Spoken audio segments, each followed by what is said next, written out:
ಈ ಕಾರ್ಯಕ್ರಮದ ಪ್ರಾಯೋಜಕರು ಜೈನ್ ಇರಿಗೇಷನ್ ಸಿಸ್ಟಮ್ಸ್ ಲಿಮಿಟೆಡ್, ಜಾಗತಿಕ ತುಂತುರು ಮತ್ತು ಹನಿ ನೀರಾವರಿ ಉಪಕರಣಗಳ ಉತ್ಪಾದಕರು, ಬೇಸಾಯ ತಂತ್ರಜ್ಞಾನ ನಿರೂಪಕರು ಹಾಗೂ ರೋಗರಹಿತ ಟಿಶ್ಯೂ ಕಲ್ಚರ್ ಗಿಡಗಳು, ಕ್ಯಾಡ್ಬರೀಸ್, ಕೋಕೋ ಬೆಳೆಸಿ ಅಧಿಕ ಆದಾಯ ಗಳಿಸಿ, ಹಾಗೂ ಸ್ಟಿಲ್ ಇಂಡಿಯಾ, ಸ್ಟಿಲ್ ಉಪಕರಣಗಳು ತನ್ನಿ ಪರಿವರ್ತನೆ. ವೀಕ್ಷಕರೇ ನಮಸ್ಕಾರ. ಇವತ್ತಿನ ಜ್ಞಾನ ವಿಜ್ಞಾನಿ ಕಾರ್ಯಕ್ರಮಕ್ಕೆ ತಮಗೆ ಸ್ವಾಗತ. ಇವತ್ತು ಕೂಡ ನಾವು ತೋಟಗಾರಿಕೆಗೆ ಸಂಬಂಧಪಟ್ಟಂತ ಚರ್ಚೆಯಲ್ಲಿ ಕೂತಿದ್ದೀವಿ. ಬಾಳೆಯಲ್ಲಿ ಕೂಳೆ ಬೆಳೆ ಅಥವಾ ಕೂಳೆ ಬೆಳೆ ಅಂತ ಹೇಳ್ತಾರೆ ಉತ್ತರ ಕರ್ನಾಟಕದಲ್ಲಿ. ಅದರ ನಿರ್ವಹಣೆ ಹೇಗೆ? ಈಗೆಲ್ಲರೂ ನಾವೆಲ್ಲರೂ ಫೋಕಸ್ ಮಾಡೋದು ಗೊಬ್ಬರ ಹಾಕೋದು ಮಾಡೋದು ಎಲ್ಲದನ್ನು ಫಸ್ಟ್ ಅದೇನೋ ಗಾದೆ ಇದೆಯಲ್ಲ, ಸೊಸೆ ಬಂದು 6 ದಿನ, ಎಮ್ಮೆ ಬಂದು 3 ದಿನ ಅಂತೇಳಿ ಎಲ್ಲ ನಾವು ಅದಕ್ಕೆ ಮಾಡ್ತೀವಿ. ಮುಂದಿನ ಬೆಳೆ ಬಗ್ಗೆ ಯಾರು ನಾವು ಮಾತಾಡೋದೇ ಇಲ್ಲ ಅಥವಾ ಅದ್ರ ಬಗ್ಗೆ ಫೋಕಸ್ ಮಾಡೋದಿಲ್ಲ. ಆದ್ರೆ ಭಾಳ ಮಹತ್ವ ಇರುತ್ತೆ. ಏನಕ್ಕೆಂದ್ರೆ 2ನೇ ಬೆಳೆ 3ನೇ ಬೆಳೆ ತೆಗೆದಿಲ್ಲ ಅಂದ್ರೆ ಬಾಳೆ ಒಳಗೆ ಅಂತ ವರ್ಕೌಟ್ ಆಗೋದಿಲ್ಲ. ಯಾಕೆ ನೀವು ಪ್ರಾರಂಭದ ಬೆಳೆಯಲ್ಲಿ ಬಹಳ ಖರ್ಚು ಮಾಡಬೇಕು, ಗಿಡಕ್ಕೆ ಖರ್ಚು ಮಾಡಬೇಕು, ಗುಂಡಿ ತೋಡೋದು ಎಲ್ಲದು.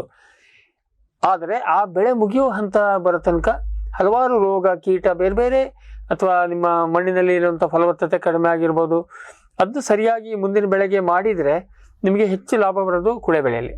ಕಾರಣ ಏನಂತ ಕೇಳಿದರೆ ಖರ್ಚು ಕಡಿಮೆ, ಗುಂಡಿ ತೋಡೋದಾತಿದ್ರದ್ದು ಖರ್ಚು ಕಡಿಮೆ. ಆದರೆ ಭಾಳಷ್ಟು ಸಂದರ್ಭದಲ್ಲಿ ಮೊದಲಿನ ಬೆಳೆ ಬಗ್ಗೆ ಭಾಳ ಆಸಕ್ತಿ ಕೊಟ್ಟವರು ಮುಂದಿನ ಬೆಳೆ ಬಗ್ಗೆ, ಕೂಳೆ ಬೆಳೆ ಬಗ್ಗೆ ಹೆಚ್ಚು ಫೋಕಸ್ ಮಾಡೋದಿಲ್ಲ. ಅದು ಬರುವಂಥ ಲಾಭವನ್ನು ಕಡಿಮೆ ಮಾಡುವ ಸಾಧ್ಯತೆಗಳಿರುತ್ತೆ. ಹಾಗಾಗಿ ಬಾಳೆ ಬೆಳೆಯಲ್ಲಿ ಕೂಳೆ ಬೆಳೆಯ ನಿರ್ವಹಣೆ ಹೇಗೆ ಹೇಳೋದನ್ನು ಇವತ್ತು ಚರ್ಚೆ ಮಾಡ್ತಾ ಇದ್ದೀವಿ. ನಮಗೆ ಮಾಹಿತಿಯನ್ನು ಕೊಡೋದಕ್ಕೆ ತೋಟಗಾರಿಕಾ ತಜ್ಞರಾದಂಥ ಡಾಕ್ಟರ್ ಎಸ್ ವಿ ಹಿಟ್ಲಮನಿ ಸರ್ ಇದ್ದಾರೆ. ಬನ್ನಿ ಹಿಟ್ಲಮನಿ ಸರ್ನ ಭೇಟಿಯಾಗಿ ಬಾಳೆಯ ಕೂಳೆ ಬೆಳೆ ನಿರ್ವಹಣೆ, ರಟೌನ್ ಕ್ರಾಪ್ ಹೇಗೆ ಅಂತ ತಿಳ್ಕೊಂಬರೋಣ. ಸರ್ ನಮಸ್ಕಾರ. ನಮಸ್ಕಾರ. ಇವತ್ತಿನ ಜ್ಞಾನ ವಿಜ್ಞಾನಿ ಕಾರ್ಯಕ್ರಮಕ್ಕೆ ತಮಗೆ ಸ್ವಾಗತ. ಸರ್, ನಾನೀಗ ಪ್ರಾರಂಭದಲ್ಲಿ ಹೇಳಿದಾಗೆ ಯಾವುದೇ ಮುಂದಿನ ಬೆಳೆಯನ್ನು ಹಿಂದಿನ ಬೆಳೆಯ ನಿರ್ವಹಣೆಯ ಮೇಲೆ ಅದರ ಭವಿಷ್ಯ ನಿರ್ಧಾರ ಆಗುತ್ತೆ. ಇದು ಯಾವುದೇ ಬೆಳೆ ಇರ್ಬೋದು. ನಾವು ಮಾವಿನಲ್ಲಿ ಚರ್ಚೆ ಮಾಡಿದಂಗೆ ಈ ಆಫ್ ಸೀಸನ್ನಲ್ಲಿ ಸರಿಯಾಗಿ ಇಟ್ಕೊಂಡ್ರೆ ಮುಂದಿನ ಬೆಳೆ ಚೆನ್ನಾಗಿ ಬರುತ್ತೆ. ಬಾಳೆಯಲ್ಲಂತೂ ಕಂಟಿನ್ಯೂಸ್ ಕ್ರಾಪ್ ಇರುತ್ತೆ. ಹಾಗಾಗಿ ಅದನ್ನ ನಿರ್ವಹಣೆ ಅಲಕ್ಷ್ಯ ಮಾಡಿದರೆ ನಮಗೆ ಬರುವಂಥ ಒಳ್ಳೆ ಲಾಭ ತಪ್ಪೋಗ್ತದೆ. ಸರಿ, ಈಗ ನೀವು ಕೂಳೆ ಬೆಳೆಗೆ ಹೋಗೋದಕ್ಕಿಂತ ಮೊದಲೇ ಯಾವ ಹಂತದಲ್ಲಿ ಮರಿ ಬಿಡೋದು ಸರಿಯಾದ ಕ್ರಮ? ಅದು ಜೀನೇನ್ ಇರ್ಬೋದು, ಅಂದ್ರೆ ಕೆವಲಿಸ್ಟ್ ಟೈಪ್ ಇರ್ಬೋದು, ಅಥವಾ ಏಲಕ್ಕಿ ಇರ್ಬೋದು. ಇವು ಹಲವಾರು ಮಾಡ್ತಾರೆ. ಒಂದು ಬಹಳ ಮೊದಲೇ ಬಿಡ್ತಾರೆ, ಇನ್ನು ಕೆಲವರು ಹೂ ಬಂದಾಗ ಬಿಡ್ತಾರೆ, ಹೂ ಬಂದಾಗ ಒಂದು ಬಿಡ್ತಾರೆ. ಇನ್ನೊಂದು ಇದೇನಿದ್ರೆ ಬೆಳೆ ಕಟಾವ್ ಆಗೋಲ್ಲಿವ್ರಿಗೆ ಬಿಡೋದನೇ ಇಲ್ಲ, ಓವರ್ಲ್ಯಾಪಿಂಗ್ ಇಲ್ಲ ಮಾಡ್ತಾರೆ. ಇದು ಬಾಳೆಯಲ್ಲಿ ಸರಿಯಾದ ಕ್ರಮ ಯಾವುದು? ಕಂದನ್ನು ಬಿಡೋದು. ಕೂಳೆ ಬೆಳೆ ಮಾಡ್ಬೇಕು, ನಾವು ಕಂದನ್ನು ಬಿಟ್ಕೊಂಡು ಹೋಗ್ಬೇಕು. ಹೌದು. ಇದ್ರ ಸ್ವಲ್ಪ ಹಿನ್ನೆಲೆನೂ ಹೇಳ್ತೇನೆ ನಾನು. ಯಾಕಂತಂದ್ರೆ ಈ ಮ್ಯೂಸೇಸಿಯಲ್ಲಿ ಅಥವಾ ಈ ಮ್ಯೂಸಾ ಜೀನಸ್ ನಲ್ಲಿ ಈ ಬಾಳೆ ಇರ್ತದಲ್ಲ, ಈ ಬಾಳೆಯಲ್ಲಿ ಸಹಜವಾಗಿ ನೇಚರ್ದಲ್ಲಿ ಅದು ಸಸ್ಯಾಭಿವೃದ್ಧಿ, ವಂಶಾಭಿವೃದ್ಧಿ ಆಗೋದು ಸರ್ಕಲ್ಸ್ ಇಂದ ಆಗುತ್ತೆ. ಸರ್ಕಲ್ಸ್ ಅಂತ ಹೇಳ್ತೇವೆ ನೋಡಿ. ಅಂದ್ರೆ ಒಂದು ತಾಯಿ ಮರದ ಪಕ್ಕದಲ್ಲಿ ಇನ್ನೊಂದು ಮರಿ ಗಿಡ ಉತ್ಪತ್ತಿ ಆಗುತ್ತೆ. ಕರೆಕ್ಟ್. ಅದ್ರ ಪಕ್ಕದಲ್ಲಿ ಮತ್ತೊಂದು ಮರಿ ಗಿಡ ಹುಟ್ಟುತ್ತೆ, ಇನ್ನು ಹಲವಾರು ಮರಿಗಳು ಹುಟ್ಕೊಳ್ತೇವೆ. ಅದು ಸಹಜವಾಗಿ ವಂಶಾಭಿವೃದ್ಧಿ ಆಗುವಂತಹ ಒಂದು ಪ್ರಕ್ರಿಯೆ. ಅದು ಪ್ರಾಲಿಫರೇಷನ್ ಅಂತ ಹೇಳ್ತಾರೆ. ಪ್ರಾಲಿಫರೇಟ್ ಆಗ್ತಾ ಇರ್ತದೆ. ಇದೆಲ್ಲ ಬಾಳೆಯ ಜಾತಿಗಳಲ್ಲಿದೆ. ಮತ್ತೆ ಮ್ಯೂಸೇಸಿಯದಲ್ಲಿರುವ ಎಲ್ಲಾ ಇತರ ಜೀನಸ್ಗಳಲ್ಲಿ ಸಹ ಅದಿದೆ ಅದರಲ್ಲಿ. ಅದರಿಂದ ಸಹಜವಾಗಿ ಆಗ್ತಾ ಇರ್ತದೆ. ಅದು ಪ್ರಾರಂಭದಲ್ಲೇನೆ ಆಗಲ್ಲ. ಬಟ್ ಇತ್ತೀಚೆಗೆ ನಾವು ಬರೇ ಸಕ್ಕರ್ಸ್ ಇಂದನೇ ಮಾಡುವ ಒಂದು ಇದು ಇಲ್ಲ. ಈಗ ಹೇಳ್ತೇವೆ ಏನಂದ್ರೆ ಕೆಲವೊಂದು ತಳಿಗಳಲ್ಲಿ, ಫಾರ್ ಎಕ್ಸಾಂಪಲ್ ಈಗ ಪಚ್ಚ ಬಾಳೆಗಳಲ್ಲಿ, ಜೀರಾಗಳಲ್ಲಿ ಈಗ ಯಾರನ್ನು ಸಹ ಈ ಸಕ್ಕರ್ಸ್ ಇಂದ ಮಾಡಲ್ಲ. ಅದು ಸಕ್ಕರ್ಸ್ ಅನ್ನೋದು ಒಂದು ಏನಂತ ನೋಡಿ, ಮೂಲಭೂತವಾದ ಒಂದು ವಂಶಾಭಿವೃದ್ಧಿ ಕ್ರಮ ಆಗಿ ಉಳ್ಕೊಂಡಿದೆ ಅಷ್ಟೇ. ಆದ್ರೆ ಇತರ ಕೆಲವೊಂದು ತಳಿಗಳಲ್ಲಿ, ಲೈಕ್ ಏಲಕ್ಕಿ ಬಾಳೆ ಆಗಿರ್ಬೋದು, ನೇಂದ್ರ ಬಾಳೆ, ಅಲ್ಲೆಲ್ಲ ಇವತ್ತಿಗೂ ಸಹ ಸಕ್ಕರ್ಸ್ ಅನ್ನು ಲಾರ್ಜ್ ಸ್ಕೇಲ್ ಅಲ್ಲಿ ಯೂಸ್ ಮಾಡ್ತಿದ್ದಾರೆ.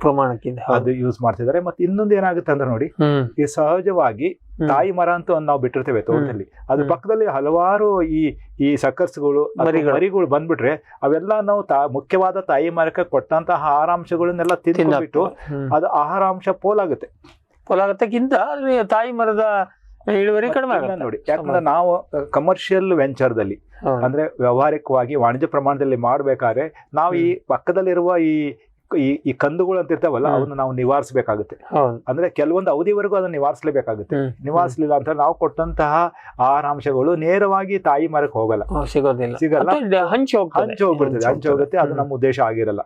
ಅದರಿಂದ ಕೂಳೆ ಇದು ನಾವು ಈ ಕಂದುಗಳನ್ನ ನಿರ್ವಹಣೆನೆ ಮಾಡ್ಲೇಬೇಕಾಗುತ್ತೆ, ಅದು ಮಾಡ್ಬೇಕಾಗುತ್ತೆ.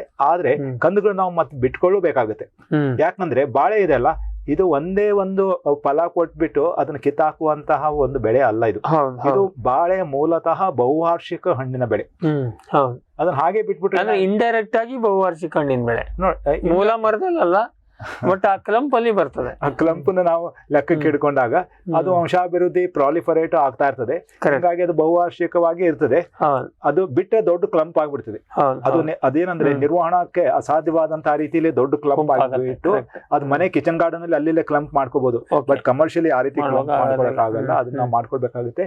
ನಾನು ಈಗಾಗಲೇ ಹೇಳಿದಂಗೆ ಬಹುವಾರ್ಷಿಕ ಬೆಳೆ ಆಗಿರೋದ್ರಿಂದ ಒಂದ್ಸರಿ ನೆಟ್ಟಾಗ ಪ್ರಾರಂಭದ ವರ್ಷದಲ್ಲಿ ನೆಟ್ಟಂತಹ ಮರದಿಂದ ಬರುವ ಒಂದು ಮುಖ್ಯವಾದ ಹಣ್ಣಿನ ಗೊನೆ, ನಂತರ ಬರುವ ಮೊದಲ ಕುಳೆ, ಎರಡನೇ ಕುಳೆ, ಮೂರನೇ ಕುಳೆ, ಹೀಗೆ ಹಲವಾರು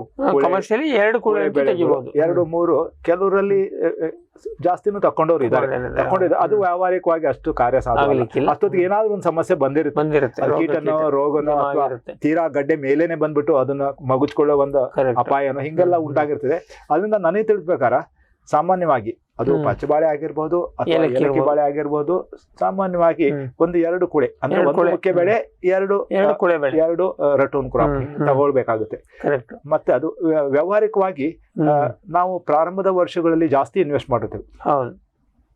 ಅಂದ್ರೆ ನಮಗೆ ಬರುವ ಲಾಭಾಂಶದಲ್ಲಿ ಬರೀ ಖರ್ಚು ಜಾಸ್ತಿ ಆಗ್ಬಿಡುತ್ತೆ, ಹಂಚೋಗುತ್ತೆ. ಅದ್ರ ಬಟ್ ಎರಡನೇ ನೋಡಿ, ಅಂದ್ರೆ ಎರಡನೇ ಮತ್ತು ಮೂರನೇ ಅಂದ್ರೆ ಮೊದಲು ಮತ್ತು ಎರಡನೇ ಕುಳೆಯಲ್ಲಿ ಖರ್ಚು ಕಡಿಮೆ ಇರ್ತದೆ. ಮೂಲಭೂತವಾದ ಕೆಲವು ಖರ್ಚು ಇರಲ್ಲ, ಗಿಡದ ಖರ್ಚು ಇರಲ್ಲ, ಗುಣಿ ಮಾಡೋ ಖರ್ಚು ಇರಲ್ಲ, ಒಂದು ಬೇಸಿಕ್ ಮ್ಯಾನ್ಯೂರ್ ಹಾಕೋದು ಅಷ್ಟು ಇರಲ್ಲ, ಕಡಿಮೆ ಇರ್ತದೆ ನೋಡಿ. ಅದರಿಂದ ಖರ್ಚು ಕಡಿಮೆ ಆಗುತ್ತೆ, ಬಂದಿದ್ದೆಲ್ಲವೂ ಲಾಭ ಆಗುತ್ತೆ. ಕರೆಕ್ಟ್. ಮತ್ತೆ ಚೆನ್ನಾಗಿ ನಿರ್ವಹಿಸಿದ್ರೆ, ಯೋಗ್ಯವಾಗಿ ನಿರ್ವಹಿಸಿದ್ರೆ ಇದು 1ನೇ ಕುಳೆ ಮತ್ತು 2ನೇ ಕುಳೆ ಮುಖ್ಯವಾದ ಬೆಳೆ ಅಷ್ಟೇ ಚೆನ್ನಾಗಿ ಬರ್ತದೆ. ಅಥವಾ ಕೆಲವೊಮ್ಮೆ ಹೆಚ್ಚಿಗೆ ಬಂದಿದೆ. ಕೆಲವು ಕಡೆ ನಾನು ನೋಡಿದ್ದೇನೆ, ಕೆಲವು ಕಡೆ ತುಂಬಾ ಚೆನ್ನಾಗಿ ನಿರ್ವಹಣೆ ಇದ್ದಾಗ ಮೊದಲ ಬೆಳೆಕ್ಕಿಂತ ಮೊದಲನೇ ಮತ್ತು 2ನೇ ಕುಳೆಯಲ್ಲಿ ಜಾಸ್ತಿ ಈಲ್ಡ್ ಬಂದಿದ್ದು ನಾನು ನೋಡಿದ್ದೇನೆ. ಪೋಷಕಾಂಶ ಜಮಾ ಆಗಿರುತ್ತೆ, ಮೈಕ್ರೋಕ್ಲೈಮೇಟ್. ಏಲಕ್ಕಿ ಬಾಳೆಯಲ್ಲಿ ಇದು ಜಾಸ್ತಿ ಸಾಧ್ಯತೆ ಇದೆ. ಅದು ತುಂಬಾ ನೋಡಿ ಜಾಸ್ತಿ ತಾಯಿ ಮರವನ್ನ ಮೀರಿಸುವಂತ ರೀತಿಯಲ್ಲಿ 2ನೇ ಮತ್ತು 3ನೇ ಕುಳೆ ಬಂದಿದೆ. ಇಲ್ಲಿ ಈಗ ನಾವು ಅದೇ ಪಾಯಿಂಟ್ ಮತ್ತೆ ಬಂದ್ರೆ, ಈಗ ಮೊದಲೇ ನಾವು ಅದರಲ್ಲಿ ಬರುವಂತ ಮರಿಯೆಲ್ಲ ತೆಗಿತಾ ಇರ್ತೀವಿ. ಯಾವ ಹಂತದಲ್ಲಿ ಮರಿಯನ್ನ ಬಿಡ್ಬೇಕು ನೋಡಿ.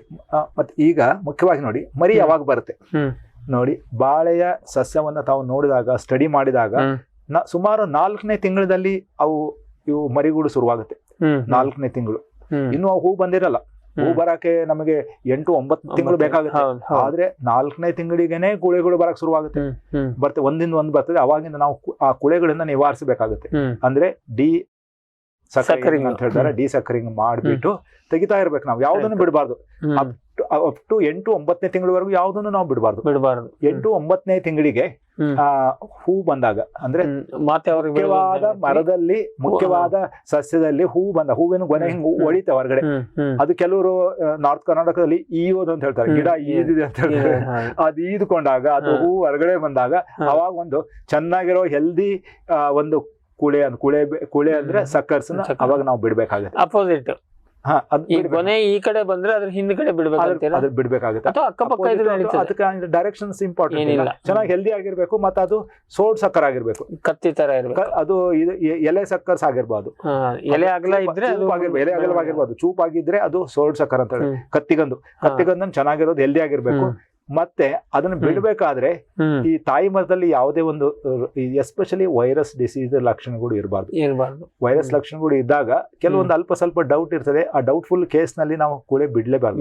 ಯಾಕಂದ್ರೆ ಅದ್ ಮುಂದೆ ಆ ಡೌಟ್ಸ್ ಅಲ್ಲಿದ್ದಾಗ ಕುಳೆಯಲ್ಲಿ ಜಾಸ್ತಿ ಆಗ್ಬಿಡ್ತದೆ. ಎಸ್ಪೆಷಲಿ ವೈರಸ್ ರೋಗ, ಅದು ಬಂಚುಟಾಪ್ ವೈರಸ್ ಆಗಿರ್ಬೋದು ಅಥವಾ ಬನಾನಾ ಪರ್ಪಲ್ ಸ್ಟ್ರೀಕ್ ವೈರಸ್ ಆಗಿರ್ಬೋದು. ಇವೆಲ್ಲ ನೋಡಿ ತುಂಬಾ ದೊಡ್ಡ ರೀತಿಯಲ್ಲಿ ಹಾನಿ ಉಂಟು ಮಾಡ್ತೀವಿ. ಅಲ್ಲ, ಹಂಗೆ ಕೇಳಿದ್ರೆ ಯಾವುದೇ ವೈರಸ್ ಒಂದು ಈ ವೈರಸ್ ಡಿಸೀಸು ಕೆಲವೇ ಪಾಕೆಟ್ಸಿಗೆ ಮಾತ್ರ ಇದೆ. ಈ ದಕ್ಷಿಣ ಕನ್ನಡ, ಉತ್ತರ ಕನ್ನಡ ಅದು ಈಗಿಲ್ಲ, ಪಾಲನೆ ಹೋಗಿದೆ. ಹೌದು. ಬಟ್ ಮುಖ್ಯವಾಗಿ ಹಂಗೆ ಕೇಳಿದ್ರೆ ನಿಮ್ಗೆ ರೋಗ ಪೀಡಿತ ಅಥವಾ ಕೀಟ ಪೀಡಿತ ಇದ್ರಲ್ಲಿ ಮುಂದಿನ ಬೆಳೆಗೆ ಹೋಗೋ ಪ್ರಶ್ನೆ ಬರಬಾರ್ದು. ಈಗ ಯಾಕೆಂದ್ರೆ ನಿಮ್ಮ ಪರಮಾಬಿಲಿಟಿ ಇದ್ರು ಕೂಡ ಮುಗೀತು.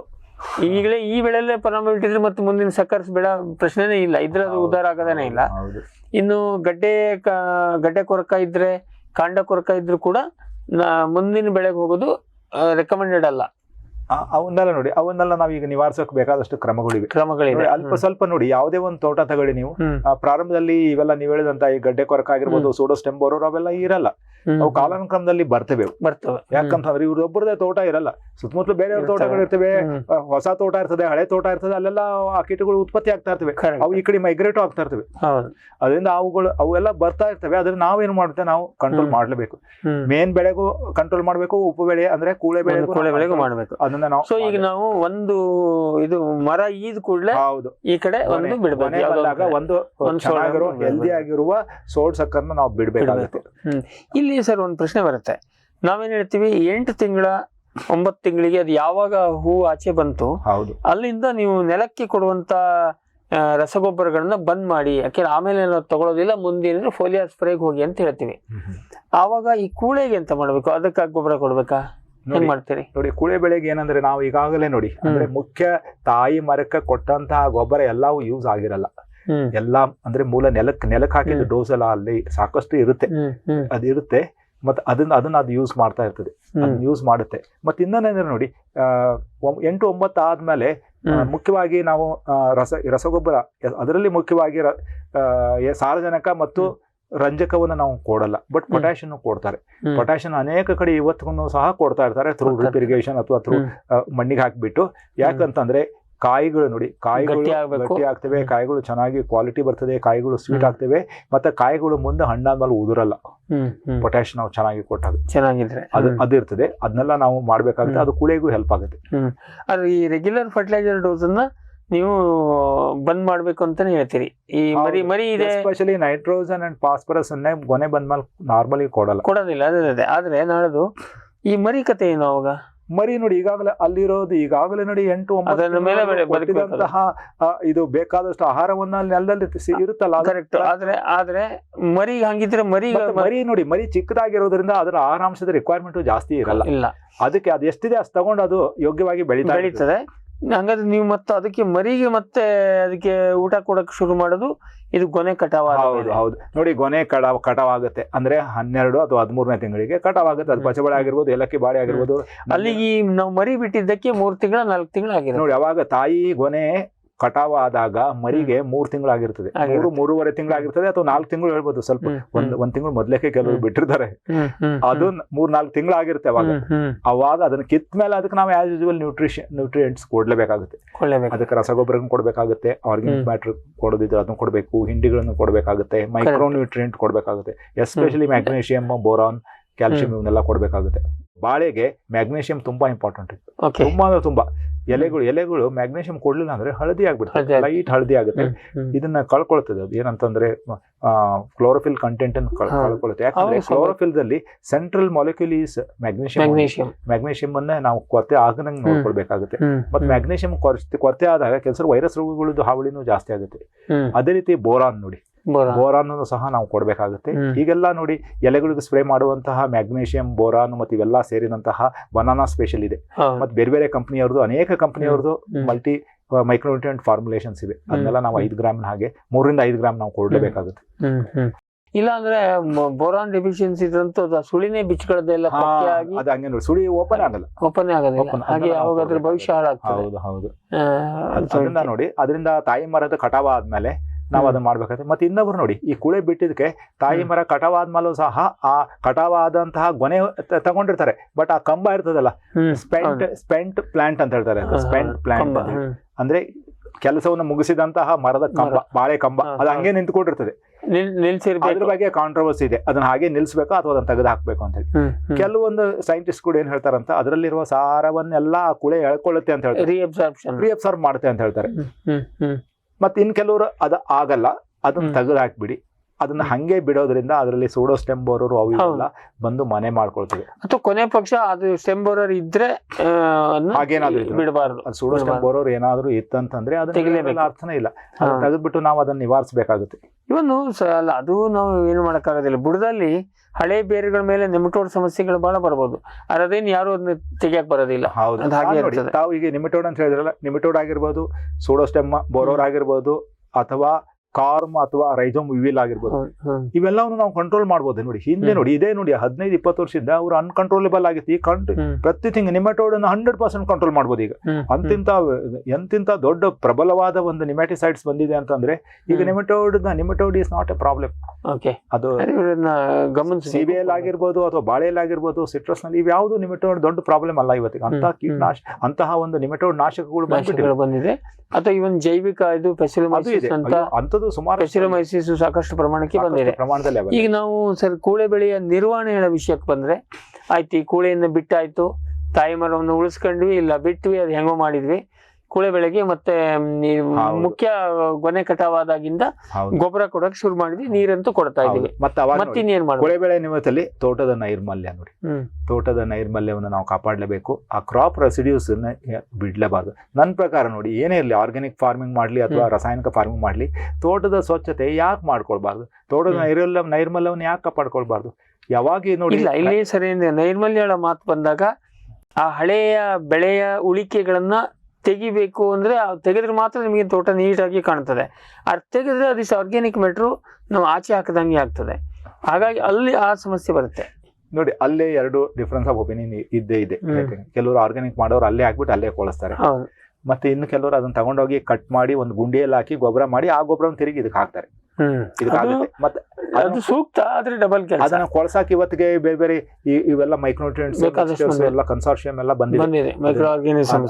ಮೈಕ್ರೋಬಿಯಲ್ ಕನ್ಸಾರ್ಷಿಯಂ ಎಲ್ಲ ಬೇಗನೆ ಡಿಕಂಪೋಸ್ ಆಗ್ಬಿಟ್ಟು ಗೊಬ್ಬರ ಆಗುತ್ತೆ. ಅದನ್ನ ತಂದು ಗಿಡ ಇದಕ್ಕೆ ಹಾಕ್ತಾರೆ. ಅದನ್ನ ಹಾಕ್ಬೇಕಾದ್ರೆ ಅಲ್ಲೇನಾದ್ರು ನೀವು ಹೇಳ್ದಂಗೆ ರೈಜಮ್ ವಿಲ್ ಆವಿಲ್ ಏನಾದ್ರು ಇತ್ತಂದ್ರೆ ಅದಕ್ಕೆ ಸ್ಪ್ರೇ ಮಾಡ್ಬಿಟ್ಟು ಡಿಸ್ಇನ್ಫೆಸ್ಟ್ ಮಾಡಿ ಹಾಕ್ತಾರೆ. ಇಲ್ಲಿ ತಂದು ಆರ್ಗ್ಯಾನಿಕ್ ಫಾರ್ಮಿಂಗ್ ನಲ್ಲಿ ಮಾಡಲ್ಲ. ಕ್ರಾಪ್ ರೆಸಿಡ್ಯೂಸ್ ಅಲ್ಲೇ ಬಿಡಿಸ್ಬಿಟ್ಟು ಅಲ್ಲೇ ಕೊಳಿಸಿ ಅಲ್ಲೇ ಮಾಡ್ತಾರೆ. ಬಟ್ ಏನೇ ಆಗಲಿ, ಕೀಟ ಮತ್ತು ರೋಗಗಳ ಬಗ್ಗೆ ಅವ್ರು ಗಮನ ಇಡಿಸಬೇಕಾಗುತ್ತೆ. ಅಲ್ಲಿ ಏನಾದ್ರೂ ಅಲ್ಲಿ ಅವಾಗ ಇವಾಗ ಅಬ್ಸರ್ವ್ ಮಾಡಿದಾಗ ರೈಜೋಮ್ ವಿಲ್ ಆಗಲಿ ಸೂಡೋಸ್ಟಮ್ ವಿಲ್ ಬಂದಾಗ ಅದಕ್ಕೆ ನಾವು ಸೂಕ್ತವಾದ ಚಿಕಿತ್ಸೆ ಕೊಡಬೇಕಾಗುತ್ತೆ. ಸಿಗಟೋಕಾದಂತ ಫಂಗಸ್ ಅದು ಮತ್ತೆ ಹೆಚ್ಚಾಗಬಹುದು. ಅದು ಕಾಮನ್ ಇದೆ. ಅದು ಮುಖ್ಯ ಬೆಳೆಗೂ ಬರುತ್ತೆ, ಕೂಳೆ ಬೆಳೆಗೂ ಬರುತ್ತೆ, ಕಂಟಿನ್ಯೂ ಆಗುತ್ತೆ. ಮುಖ್ಯವಾಗಿ ತೇವಾಂಶ ಜಾಸ್ತಿ ಇದ್ದಾಗ, ಹೆಚ್ಚು ಮಳೆ ಬೀಳುವ ಪ್ರದೇಶಗಳಲ್ಲಿ, ಪಶ್ಚಿಮ ಘಟ್ಟ ಪ್ರದೇಶಗಳಲ್ಲಿ ಅದು ಜಾಸ್ತಿ ಆಗುತ್ತೆ. ಎಲ್ಲರಿಗೂ ಅಷ್ಟೇ ಇರ್ತೀವಿ. ಮಳೆ ಮೋಡಗಳು ವಾರಾನ್ಗಿಟ್ಲಿ ಹಿಡ್ಕೊಂಡ್ರೆ ಎಲ್ಲ ಬದಿಗೂ ಬರುತ್ತೆ. ಹೌದು ಹೌದು, ಅದು ಬರುತ್ತೆ. ಅದನ್ನ ಸಿಗಟೋಕ ಎಲೆ ಚೊಕ್ಕೆ.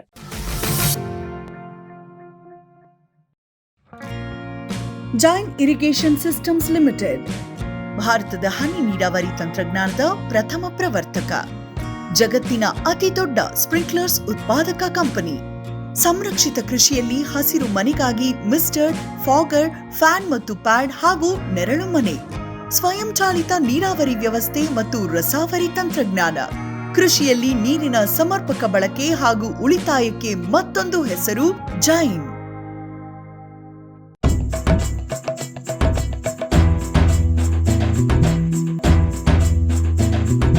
ಕೃಷಿ ಪ್ರಗತಿ ಸಾಕಾರವಾಯಿತು,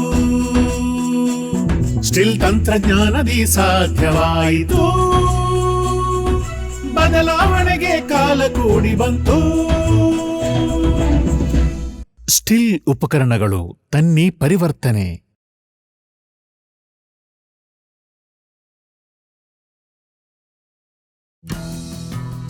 ಜೈನ್ಸ್ ಜಗತ್ತಿನ ಅತಿದೊಡ್ಡ ಅಂಗಾಂಶ ಕೃಷಿ ಪ್ರಯೋಗಾಲಯ ಹಾಗೂ ಟಿಸಿ ಗಿಡಗಳ ಉತ್ಪಾದಕರು. ಸಮೃದ್ಧ ಇಳುವರಿಗೆ ಜೈನ್ ಜೀನೇನ್, ಯಾಲಕ್ಕಿ, ನೇಂದ್ರನ್ ಹಾಗೂ ಕೆಂಪು ಬಾಳೆ ಸಸಿಗಳು, ದಾಳಿಂಬೆ, ಭಗವತಳಿಯ ರೋಗಮುಕ್ತ ಸಸಿಗಳು, ಲಕ್ನೋ 49 ಪೇರಳೆ, ಸ್ಟ್ರಾಬೆರಿ ಇತ್ಯಾದಿ ಗಿಡಗಳು ಯೋಗ್ಯ ಬೆಲೆಯಲ್ಲಿ. ಅಂಗಾಂಶ ಕೃಷಿಯ ಜಾಗತಿಕ ಬ್ರ್ಯಾಂಡ್ ಜೈನ್. ಕೋಕೋ ಈಗ ಕರ್ನಾಟಕದ ವಾಣಿಜ್ಯ ತೋಟದ ಬೆಳೆಗಳಲ್ಲೊಂದು. ಅಧಿಕ ಇಳುವರಿಯ ಹೈಬ್ರಿಡ್ F1 ಗಿಡಗಳು ಕ್ಯಾಡ್ಬರಿ ನರ್ಸರಿಗಳಲ್ಲಿ ಮಾತ್ರ ಲಭ್ಯ. ಗಿಡ ಬೇಕಾದವರು ಕ್ಯಾಡ್ಬರಿ ಅಧಿಕಾರಿಗಳನ್ನು ಸಂಪರ್ಕಿಸಿ.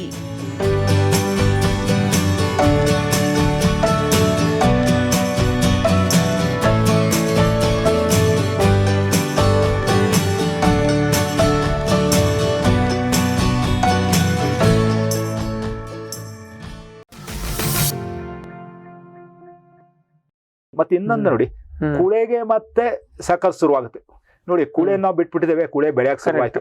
ಆ ಕುಳೆ ಅನ್ನೋದು ಒಂದು ಬಾಳೆ ಗಿಡನ ಆಗಿರ್ತದೆ. ಆ ಬಾಳೆ ಗಿಡಕ್ಕೆ ಮತ್ತೆ ಅದಕ್ಕೆ ಸಕ್ಕಸ್ ಬರ್ತವೆ. ಆ ಸಕ್ಕಸ್ಗಳನ್ನು ನಾವು ತೆಗಿಬೇಕಾಗುತ್ತೆ. ಮತ್ತೆ ಅವಾಗನು ಸಹ ಆ ಕುಳೆಗೆ ಬಿಟ್ಟಂತಹ ಸಸಿ ಹೂ ಬರೋವರೆಗೂ ಅದಕ್ಕೆ ಮತ್ತೆ ಕಾಂಪಿಟೇಷನ್ ಇರಬಾರ್ದು. ಸೇಮ್ ಅದೇ ಅದನ್ನೇ ನಾವು ಮಾಡ್ಬೇಕು. ಅದು ಮರ ಈವಲ್ಲಿವರೆಗೆ ಅದು ಈವರೆಗೂ ಇದನ್ನ ತೆಗೆದ್ಬಿಟ್ಟು ಇದನ್ನ ಏಕಾಕಿಯಾಗಿ ಬಿಟ್ಬಿಟ್ಟು ಅದು ಬಂದಾಗ ಮತ್ತೆ ಇನ್ನೊಂದು ಬಿಡ್ಬೇಕಾಗುತ್ತೆ ನೋಡಿ. ಅದಕ್ಕೆ 3 ತಿಂಗಳು ಆಗಿರ್ತದೆ, 3 ತಿಂಗಳ ಬಿಟ್ಟಿದೆ, ಮತ್ತೆ ಅದಕ್ಕೆ ಇನ್ನೊಂದು 6 ತಿಂಗಳಾದ್ಮೇಲೆ ಅಂದ್ರೆ ಮತ್ತೆ ಅದಕ್ಕೂ ಗೊನೆ ಬರ್ತದೆ, ಗೊನೆ ಶುರುವಾಗುತ್ತೆ ನೋಡಿ. ಅದಕ್ಕೆ ಮತ್ತೆ 11 ಅಥವಾ 12 13 ತಿಂಗಳಿಗೆ ಅದು ಕಟಾವಾಗುತ್ತೆ. ಹೀಗೆ ನೋಡಿ ಇದೇ ಸೈಕಲ್ ಕಂಟಿನ್ಯೂ 1+2 ಅಂತ ಹೇಳ್ತಾರೆ. ಒಂದು ಮುಖ್ಯವಾದ ಬೆಳೆ ಗೊನೆ, ಎರಡನೇದು ಗೊನೆ, ಮೂರನೇ ಗೊನೆ. ಇವು 26ರಿಂದ 27 ತಿಂಗಳಲ್ಲಿ 3 ಗೊನೆಗಳು ನಮಗೆ ಸಿಗುತ್ತೆ. 27 ತಿಂಗಳಲ್ಲಿ 3 ಗೊನೆ ನಮಗೆ ಸಿಗುತ್ತೆ ನೋಡಿ. ಸೊ ಇಲ್ಲಿ ಏನ್ ಕೇಳಿದ್ರೆ ನೀವು ಹೇಳೋದು ಗೊನೆ ಮೂಲ ಫಸ್ಟ್ ಬೆಳೆ ಗೊನೆ ಕಟಾವಾಗುವಲ್ಲಿವರೆಗೆ ಸುಮ್ಮನಿದ್ದು ಮರಿಬಿಟ್ಟು ಅದು ಗೊನೆ ಆಮೇಲೆ ಅದನ್ನು ಮತ್ತೊಂದು ಹೊಸ ಬೆಳೆ ರೀತಿಯಲ್ಲೇ ಗೊಬ್ಬರ, ಅದಕ್ಕೆ ನೀರು, ಅದು ಏನು ಕೊಡ್ಬೇಕೆಲ್ಲ ಕೊಟ್ಕೊಂಡು ಹೋಗೋದು. ಹೌದು, ಸೇಮ್ ಅದು ಮತ್ತೆ ಗೊನೆ ಬಿಡುವ ಅಂತ ಬಂದಾಗ ಮತ್ತೊಂದು ಮರಿ ಬಿಡಬೇಕು, ಮತ್ತು ಅದರದ್ದು ಕತೆ ಹಾಗೆ ಕಂಟಿನ್ಯೂ ಆಗುತ್ತೆ ಸೇಮ್.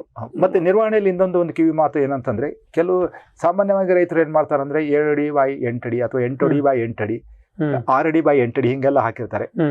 ನನ್ನ ಪ್ರಕಾರ ಯಾವುದೇ ಒಂದು ಬಾಳೆ ತಗೊಳ್ಳಿ, ಅದು ಪಚ್ಚ ಬಾಳೆ ಆಗಿರ್ಬೋದು, ನೇಂದ್ರ ಬಾಳೆ ಆಗಿರ್ಬೋದು, ರಸಬಾಳೆ ಆಗಿರ್ಬೋದು, ಅಥವಾ ಇನ್ನೊಂದು ಬೇರೆ ಬಾಳೆ ಆಗಿರ್ಬೋದು, ತುಂಬಾ ಕ್ಲೋಸ್ ಆಗಿ ಹಾಕಿದಾಗ ಗಿಡ ಎತ್ತರವಾಗಿ ಬೆಳೀತದೆ, ಲ್ಯಾಂಕಿ ಆಗುತ್ತೆ. ಕೆಲವು ರೈತರು ಹೇಳ್ತಾರೆ, ಸರ್ ಏನ್ ಸರ್ ನಮ್ದು ಈ ಏಲಕ್ಕಿ ಬಾಳೆ 12 ಅಡಿ ಹೋಗ್ಬಿಟ್ಟಿದೆ, ನಾವು ಕೇಳಿ ಯಾವ ಸ್ಪೇಸಿಂಗ್ ನಲ್ಲಿ ಹಾಕಿದೀವಿ ಅಂತಾರೆ. ಸರ್ 6x6 6x6 ಹಾಕಿದಾಗ ಆ ರೀತಿ ಆಗುತ್ತೆ. 6x6 5x5 ಈಗ 8x8 ಹಿಂಗೆಲ್ಲ ಹಾಕಿದಾಗ ಕುಳೆ ಬೆಳೆಯಲ್ಲಿ ಒಂದು ಪ್ರಶ್ನೆ ಬರುತ್ತೆ. ಕೆಲವು ಇಂಟೆಲಿಜೆಂಟ್ ರೈತರು ಕೆಲವು ವ್ಯಾವಹಾರಿಕವಾಗಿ ಯೋಚನೆ ಮಾಡ್ಬಿಟ್ಟು ಒಂದು ಕುಳೆ ಬಿಡ್ತಾರೆ ನೋಡಿ, ಒಂದು ತಾಯಿ ಹಾರಿಸ್ತಾ ಆದ್ಮೇಲೆ ಅವಾಗ 2 ಬಿಟ್ಬಿಡ್ತಾರೆ. ಈ ಕಡೆ ಒಂದು ಅಪೋಸಿಟ್ ಡೈರೆಕ್ಷನ್ ಅಲ್ಲಿ ಬಿಡ್ತಾರೆ, 2 ಸೇರಿಸಿ ಕಟ್ಟಕ್ಕೂ ಮುಂದೆ ಅದು ಈಸಿ ಆಗುತ್ತೆ. ಅವಾಗ 2 ಗೊನೆಗಳು ಬರ್ತೇವೆ. ಅವಾಗ ಜಾಸ್ತಿ ಸ್ಪೇಸಿಂಗ್ ಇದ್ದಾಗ 8x8 8x9 ಹಿಂಗೆಲ್ಲ ಕೊಟ್ಟಾಗ ಅವಾಗ 2 ಕೂಳೆಯನ್ನು 2 ಸರ್ಕಲ್ಸ್ ಅನ್ನು ಒಟ್ಟಿಗೆ ಬಿಡ್ಬೋದಾಗಿದೆ ಅವರು. 2 ಗೊನೆ ಬರ್ತದೆ. ಮತ್ತೆ ಅದಾದ್ಮೇಲೆ ಮತ್ತೆ ಇನ್ನೊಂದು ಕೂಳೆಗೆ ಮತ್ತೆ 2 ಬಿಡ್ಬೋದು. ಅಂದ್ರೆ 27 ತಿಂಗಳಿನಲ್ಲಿ 5 ಗೊನೆ ಬರ್ತದೆ. 5 ಗೊನೆ ಬರ್ತದೆ ಒಂದು ಈಲ್ಡಲ್ಲಿ. ಈಲ್ಡಲ್ಲಿ ಇನ್ಸ್ಟೆಡ್ ಆಫ್ 15 kg ಬರೋದು 12 kg ಬಂದ್ರು ಸಹ ಅವರಿಗೆ ಜಾಸ್ತಿನೇ ಆಗುತ್ತೆ. ಸರ್, ಈಗ ಈ ಸಂದರ್ಭಕ್ಕೆ ನೀವು ಹೇಳಿದ್ದಕ್ಕೆ ನೆನಪು ಮಾಡ್ತೀನಿ. ಈಗ ಗುಣಿ ಪದ್ಧತಿ ಅಂತ ಇದು ಏನು ಗುಣಿ ಪದ್ಧತಿ ಅಂತ ಒಂದು ಗುಣಿ ಮಾಡ್ಕೊಂಡು 4 ಗಿಡ ಹಾಕುವಂತದ್ದು ವಿಚಿತ್ರ ಪದ್ಧತಿಗಳು ಬಂದಿದೆ. ಅದಕ್ಕೆ ಏನಂತೀರಿ ನೀವು? ನೋಡಿ, ಅವೆಲ್ಲ ಕೆಲವು ಬೇರೆ ಬೇರೆ ಹೊರದೇಶದಿಂದ ಬಂದಿದ್ದು ಅಥವಾ ಕೆಲವು ಉತ್ಸಾಹಿ ರೈತರು ಅಂತವೆಲ್ಲ ಫೇಸ್ಬುಕ್ ರೈತರು, ನಮ್ಮ ಭಾಷೆಯಲ್ಲಿ ಫೇಸ್ಬುಕ್ ರೈತರದ್ದು ಎಕ್ಸ್ಪೆರಿಮೆಂಟ್ ರೈತರು ಮಾಡ್ತಾರೆ. ಅದು ತಪ್ಪು ಅಂತ ಹೇಳಾರೆ. ಬಟ್ ಅವ್ರೇನು ಹೊಸದು ಜೊತೆಗೆ ಕಲ್ಟಿವೇಶನ್ ಜೊತೆಗೆ ಆವಿಷ್ಕಾರಗಳನ್ನು ಮಾಡ್ತಾ ಇರ್ತಾರೆ. ಬಟ್ ಡಿವೈಡ್ ಆಗ್ತದೆ. ಈಗ ಏನಾಗ್ತದೆ, ನೀರ್ ಬಿಡಕ್ಕೆ ಅನುಕೂಲ, ಒಂದೇ ಬದಿಗೆ 4 ಕಟ್ಟಕ್ಕೆ ಮಾಡಕ್ಕೆ ಅನುಕೂಲ ಆಗ್ತದೆ ಅಂದ್ರು ಎಲ್ಲ ಎಲೆ ಓವರ್ಲ್ಯಾಪ್ ಆಗ್ತದೆ. ಸೂರ್ಯನಾದ್ರೆ ಎಲ್ಲರಿಗೂ ಹೇಳ್ತೀನಿ, ಬಾಕಿ ನೀವ್ ಏನೇ ಮಾಡಿದ್ರು ತಿಳ್ಬೇಕಾರ ಅವಾಗ ಇವಾಗ ಅಲ್ಲಲ್ಲಿ ಹಲವಾರು ವರ್ಷಗಳಿಂದ ಇಂಥವೆಲ್ಲ ಮಾಡಿದ್ರು. ಬಟ್ ಯಾವ ಊರ್ಜಿತವಾಗಲಿಲ್ಲ, ಸಸ್ಟೈನ್ ಆಗ್ಲಿಲ್ಲ. ಮತ್ತೆ ಇವತ್ತಿಗೆ ನೋಡಿ, ಯಾವುದೇ ಒಂದು ತೋಟ ತಗೊಳ್ಳಿ ಅಂತ ಆ ಸಿಸ್ಟಮ್ ಇಲ್ಲ. ಈಗ 4 ಹಾಕ್ಬಿಟ್ಟು 4 ಡೈರೆಕ್ಷನ್ ಹಾಕಿ ಕಟ್ಟಿ ಅವ ಯಾವ್ದು ಇಲ್ಲ ಈಗ. ಮತ್ತೆ ಸರಿ ನಾನು ಅದೇ ಹೇಳ್ತೀವಿ, ಈಗ ನೀವು ಗೊಬ್ಬರ ನೀರು ಎಷ್ಟನ್ನಾರು ನಿಮ್ ಕೆಪಾಸಿಟಿ ಕೊಡ್ತೀರಿ. 4 ಒಂದಕ್ಕೆ ಕೊಡೋದ್ರ 4 ಪಟ್ಟು ನೀವು ಕೊಡ್ತೀರಿ. ಬಟ್ ಸೂರ್ಯ ಇರೋ ಒಬ್ಬನೇ, ಅದಕ್ಕೆ ನೀವು 2 ಸೂರ್ಯ ತರಕ್ಕೆ ಆಗೋದಿಲ್ಲ. ಏನಕ್ಕೆ ಅಂದ್ರೆ ಎಲೆ ಓವರ್ಲ್ಯಾಪ್ ಆಗ್ತದೆ.